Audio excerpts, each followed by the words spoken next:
CBN e a tecnologia, com Gilberto Sudré.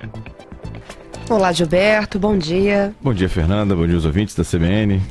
Ô, Gilberto, há avanços em relação às leis que protegem os crimes, que protegem as pessoas vítimas de crimes cibernéticos, não é mesmo? Exatamente, Fernanda. Na semana que passou agora, a presidente Dilma sancionou duas leis que estão... Uma delas estava no Congresso há mais de 10 anos, né? Que é a lei do ex-senador Eduardo Azeredo e a lei que ficou conhecida como lei Carolina Dickmann, né? Teve esse nome porque exatamente naquele fato do vazamento das fotos privadas da atriz, os autores do vazamento, na verdade, não puderam ser indiciados pelo crime digital, porque não existia naquela época lei que atendesse a esse tipo de crime. Na verdade, eles foram indiciados pelo crime de extorsão, por ter tentado extorquir dinheiro dela, né, quando das fotos, né? E aí essas leis foram sancionadas agora pela presidente Dilma, né? E tem umas coisas interessantes. Quer dizer, o que passa a ser crime agora, então, usando essas leis? Que crimes são previstos? Primeiro, invadir computadores alheios, conectados ou não na internet. E aí tem um ponto bem interessante, viu, Fernanda? Que quando você tem um computador que não tem senha, ou seja, a lei não consegue atingir esse tipo de usuário. Por exemplo, se você tem um computador que não tem senha, ou uma rede sem fio que não tem senha e a rede é invadida, como não tinha uma senha prévia, mesmo que seja uma senha muito simples, a lei não classifica isso como invasão. Então, para os usuários, a sugestão é que mesmo que você use uma senha muito simples ou muito básica, coloque alguma senha no acesso do seu computador ou na sua rede sem fio. Porque qualquer tipo de acesso indevido, né, tentando burlar essa senha, na verdade, aí sim é caracterizada como um crime de invasão. Então essa é uma questão. Outra coisa que também virou crime, né, se for transformado em crime agora, é violar dados de usuário, como é o caso da Carolina Dickmann, adulterar ou destruir dados sem autorização do titular. Isso também transformou-se em crime agora, né? E por último, também como conduta criminosa, foi classificado interromper serviços telemáticos ou de informação, que é o que acontece, se a gente lembrar, esse ano aconteceu, daqueles ataques aos sites de bancos que tornaram sites indisponíveis, né? O Banco do Brasil, o Caixa Econômico, vários outros que foram atacados nessa natureza.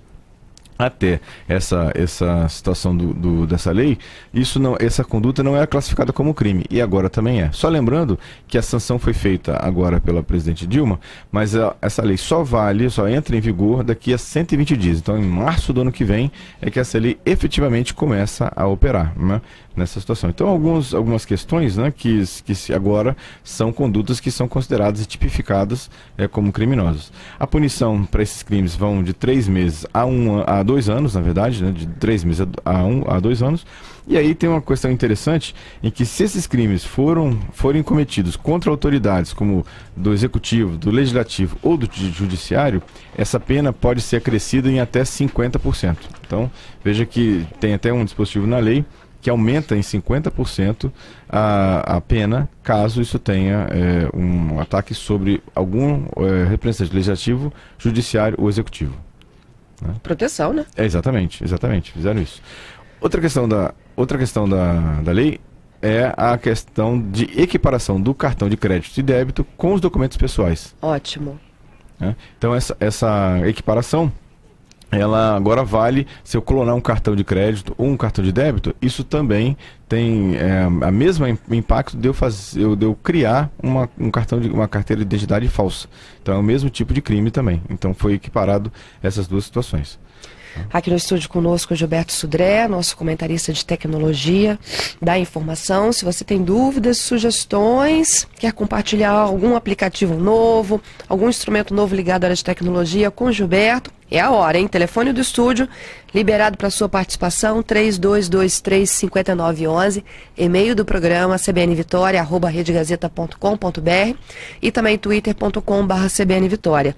Bom, vamos finalizar as leis de proteção às vítimas de crimes cibernéticos, para a gente poder passar para os ouvintes? Exatamente. A última questão das leis foi a lei do ex-senador Eduardo Azeredo, que, na verdade, foi bastante desidratada. A presidente Dilma vetou uma série de artigos da lei e ficaram alguns artigos. O mais interessante é que ele define, né, que a obrigatoriedade das polícias estaduais criarem delegacias especializadas. Aqui em Vitória a gente já tem, mas em outros locais do país não tem. Então agora vai ser uma obrigação das polícias estaduais criarem uma delegacia específica para tratar esse tipo de crime. Aqui temos, né? Aqui temos já, exatamente. Né? E aí fica faltando o Marco Civil, né? O Marco Civil da internet, ele vai definir exatamente o papel, né? Ou as responsabilidades de provedores de conteúdo, provedores de acesso e o dos próprios usuários. Infelizmente, nessa semana, pela 6ª vez, a votação do Marco Civil foi adiada, né? Por causa daqueles pontos polêmicos de neutralidade da rede e de publicação de conteúdo com proteção de direito autoral. Então vamos ver, acompanhar, acho que vai ficar mesmo para 2013, viu? O Marco Civil. Infelizmente, porque é uma questão importante para nós, usuários da internet, e para regular todo esse mercado, né, da internet aqui no Brasil. Vamos ver como é que isso se desenrola em 2013. Ok. Vamos para os nossos ouvintes, então? Vamos. Olha só. A Viviane, ela disse que ela tem um tablet da marca Genesis, com 6 meses de uso. E a bateria do tablet dela tá viciada, pergunta se vicia ou não. Ela descarrega rápido, mas na hora de usar, ele descarrega também muito rápido.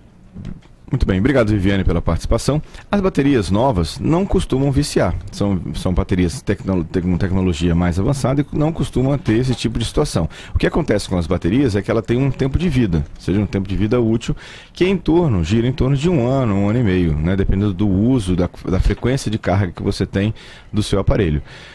De qualquer forma, 6 meses é um tempo bastante curto para ter um defeito dessa natureza. Eu diria que, nesse caso, é conversar com o fabricante, se bem que, infelizmente, os fabricantes todos não dão garantia da bateria, exatamente por ser um item que deprecia muito rápido. Então, normalmente... Mas vicia? Normalmente não vicia. Normalmente, assim, o que tem é falta de uso excessivo, que acaba a bateria acabando o seu tempo de vida normalmente. Ou seja, o que eu tenho visto, pelo menos por aí, é isso. Você vai usando, ele vai carregando. O tempo de carga da bateria vai ficando menor, né, e de descarga também. Mas isso é por questão de uso, não porque ela ficou viciada como era no passado, né? Que você não podia carregar pela metade, né? Ou seja, estava com carga pela metade e você recarregava, ela ficava com a memória. Isso era muito tempo atrás, né, Gilberto? Muito tempo atrás. Né? Mas hoje em dia não tem mais essa situação. O que acontece normalmente é que a bateria, ela desgasta. É um item que ela tem um tempo de vida, que é em torno de 1 ano, 1 ano e meio, né? Depende do seu uso. Então tem essa questão aí.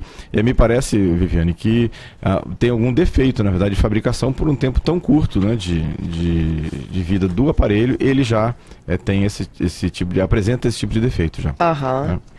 Além da Viviane, chega também a participação do Vantuil.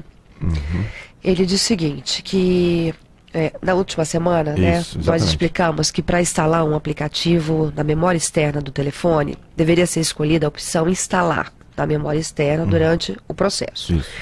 Aí ele diz o seguinte, tem na internet também um aplicativo que é chamado Super User, que dá liberdade de se mover aplicativos, excluí-los, inclusive, da memória interna do aparelho. E nós ficamos na promessa de testá-lo. Exatamente, voltar a falar. Muito bem, Vantuil, obrigado aí pela dica, uma boa dica aí de um aplicativo chamado Super User.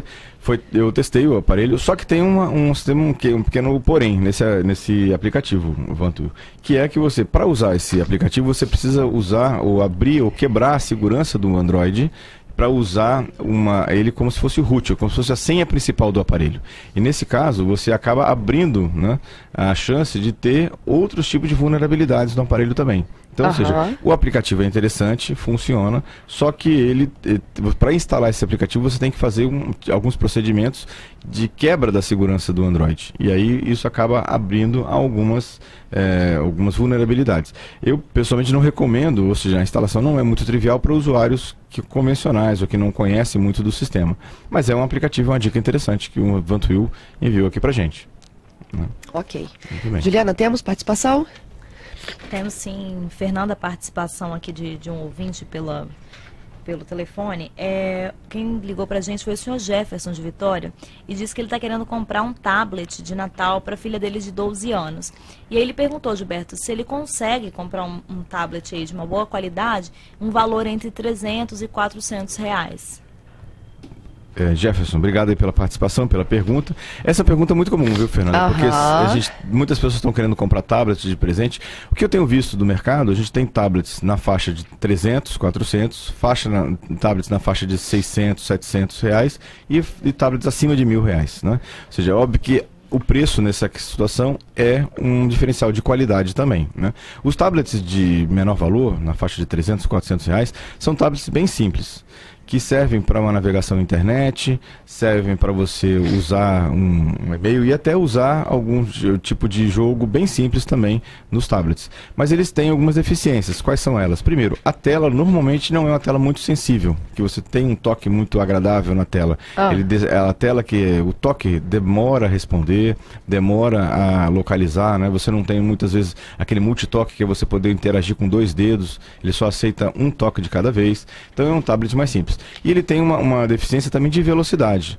Eu já testei esse tipo de tablet para ler um livro eletrônico, por exemplo. E ele demora uma velocidade ele é bastante lento, por exemplo, para você mudar de página. Chegando em alguns modelos, vai demorar 15 segundos para trocar de página, de uma página para outra de um livro eletrônico. Então veja que é um tablet que é para um uso muito simples, de navegação na internet, de tweet, numa rede social, ou até usar um joguinho bem simples. Mas eu não usaria esse tipo de tablet para uma coisa mais sofisticada, ou que demande de um recurso um pouco maior. Ele falou a idade da filha dele? 12 anos, então. É tranquilo. Aí é um tablet bem razoável, que vai dar para ela jogar, vai dar para ela navegar na internet também sem problema nenhum, né? Bem legal, uma dica bem interessante. E aí quiser um tablet obviamente mais sofisticado, aí tem tablets de valores mais altos, né? Na faixa de 600, 700 ou acima de R$ 1.000. Muito bem. Bom, vamos para os fatos da semana, então? Vamos lá. Bem, o primeiro fato da semana é que o Twitter, ele inicia as operações no Brasil. Ele não abriu exatamente um escritório, mas ele tem representante oficial no Brasil agora, né? Ele tem um diretor que está no Brasil, um brasileiro, que está respondendo pelo Twitter, né? Pela toda a operação do Twitter no Brasil. O motivo desse movimento do Twitter é que o Brasil é um dos 5 maiores representantes, né, de usuários no Twitter. Nós somos um dos 5 países que mais tem usuários no Twitter. Então, isso chamou a atenção do Twitter. Ele veio até o Brasil e o objetivo deles é a integração maior com clientes, anunciantes e os próprios usuários aqui no Brasil. Uma coisa interessante é que o campeão, né, desse ano de 2012 de participações do tweet, ou no Twitter, foi a final do campeonato de futebol com o Corinthians. Foi o que teve a maior quantidade de tweets por minuto, mais de 3.100 tweets por minuto, né? E o segundo colocado foi o final da novela Avenida Brasil, né? Com o hashtag #oioioi, né? Então ele foi o segundo mais colocado, né? Então a gente está esperando, né, para agora que o Twitter tenha uma participação maior no mercado brasileiro. Falando em Twitter ainda, o Papa, né, o Papa Bento XVI vai estar oficialmente no Twitter a partir do dia 12 de dezembro, já anunciou, exatamente. Ele vai fazer o seu primeiro tweet oficial, né, na conta Pontifex, do arroba, né, @Pontifex. Quem quiser acompanhar ou seguir os tweets do Papa, a partir do dia 12 de dezembro ele vai fazer o primeiro tweet. Até anunciou que o primeiro tweet vai ser dedicado a Nossa Senhora de Guadalupe, né? Vai ser o tweet oficial do Papa. E as mensagens vão ser escritas em inglês, espanhol, italiano, português e francês. Então vai ser interessante que muitas línguas, quem quiser acompanhar aí as notícias do Papa, pode agora estar plugado, né, online lá na conta do Papa. Outra notícia dessa semana foi que o iPhone 5 chega oficialmente no Brasil dia 14 de dezembro, semana que vem. Com loja também, né? Exatamente. Mas eles não vão esperar as lojas, não. O iPhone 5, nesse caso, vai ser vendido, aparentemente, pelo que tudo indica, só pelas operadoras. Então vai estar nas lojas da TIM, Claro, Oi e Vivo. Nesse caso, o iPhone 5, pelo que a Apple deixou entender, não vai ser vendido com o iPhone desbloqueado em lojas de magazines normais. Então quem quiser o iPhone 5 vai ter que ir, na verdade, a uma dessas operadoras que eu falei. E o preço final, dependendo obviamente aí do plano de dados de cada usuário, vai ficar em torno de R$ 1.200 a R$ 2.000, né? Uma faixa de preço, que até não é tão alta. A gente imaginava até que fosse um preço até maior do que esse no Brasil, até ficou no preço normal dos outros lançamentos do iPhone no Brasil, né? E o iPad mini e o novo iPad vão ficar mesmo para 2013, viu, Fernanda? A previsão é que não chegue no Brasil até dezembro, né? Até o final desse ano agora. Então vai ficar realmente pro ano que vem. E, por último, uma notícia interessante que saiu essa semana: pesquisadores da Universidade de Rochester desenvolveram um aplicativo que consegue detectar emoções humanas pela fala, né? Então, e o que vai acontecer? Esses aplicativos, imagina-se, né, que esses aplicativos vão estar nos próximos smartphones, que vai monitorar exatamente o seu humor. Então o telefone, o seu smartphone, vai saber se você está bem-humorado, se está aborrecido, se está triste, se está feliz, né? Aí pode inclusive interagir, tocar uma música diferente para você, mudar a cor da tela, né, para você ficar mais alegre ou mais, né, mais interessante. Então essa é uma ideia interessante aí que vai, acho que aproximar, né, o uso dos smartphones até dos seus usuários. É para isso. Gente, muito legal, né? Essas são as dicas do Gilberto para o CBN Tecnologia desta sexta-feira. Daqui a pouquinho todo esse conteúdo disponibilizado também no nosso site, cbnvitoria.com.br. Se você quiser ainda mandar dicas, sugestões, tem dúvidas sobre o eletroportátil que você quer comprar de presente de Natal, Isso. dá tempo ainda, viu? De mandar a sua pergunta, que a gente responde já na sexta que vem. Gilberto, todas as sextas ao vivo e também em tempo real. Exatamente. Temos aqui o e-mail do programa, cbnatecnologia@gmail.com. Tudo que eu falei aqui agora, que a gente conversou aqui, vai estar lá no site da CBN Vitória e também no site gilberto.sudré.com.br. E quem quiser acompanhar durante a semana, tem lá o Twitter, o @GilbertoSudré, que eu faço publicações durante a semana sobre novidades, notícias que acontecem aí no mundo da tecnologia. Fernandão, um grande abraço a você, os nossos ouvintes. Até a próxima sexta-feira, aí com mais notícias do mundo da tecnologia.